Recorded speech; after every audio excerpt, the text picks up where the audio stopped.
ও ভাই, গেমের মধ্যে নতুন MP40 2.0 স্কিনটা চলে আসছে ভাই, কি লাগতেছে স্কিনটা। কিন্তু আমার কাছে কোনো ডায়মন্ডও নাই আর কোনো টাকাও নাই, দেখি কেউ আমাকে নিয়ে দেয় কিনা। কি শফিক ভাই, অনেকক্ষণ ধরে অ্যাড দিচ্ছিল, কিছু বলবা নাকি? আসলে একটা কথা ছিল, প্লিজ রাখবা? আচ্ছা কি কথা আগে বলো, আমি অবশ্যই রাখবো।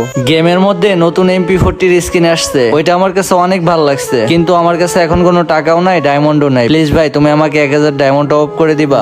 আচ্ছা ঠিক আছে, আমি 1000 ডায়মন্ডই দিব, বাট তোমাকে এটা জিতে নেওয়া লাগবে। জিতে নেওয়া বলতে কিভাবে? তুমি যদি আমার এই কালেকশন ভার্সেসে হারাইতে পারো তাহলে কিন্তু 1000 ডায়মন্ড পাবা, না হলে কিন্তু পাবা না। আচ্ছা ভাই, ঠিক আছে। আচ্ছা এই বান্ডেলটা দেখাও। আমার কাছে তো ওই বান্ডেল নাই, এইটা আছে। আচ্ছা ওটা না থাকলে তাহলে এই বান্ডেলটা দেখাও। আমার কাছে ওইটাও নাই, এইটা আছে। আমি তো তাহলে হেরেই গেলাম, আমার শখের স্কিনটা আর নেওয়া হলো না। আচ্ছা ভাই, ভালো থেকো। আরে শফিক ভাই, তুমি হেরে গেছো তো কি হয়েছে, সমস্যা নাই, তোমার ইউআইডি যে কপি করে নিছি, তোমার এখনই 1000 ডায়মন্ড টপ আপ করে দিচ্ছে। আরে ভাই, গাইস এই ভাইটার জন্য একটা লাইক এন্ড সাবস্ক্রাইব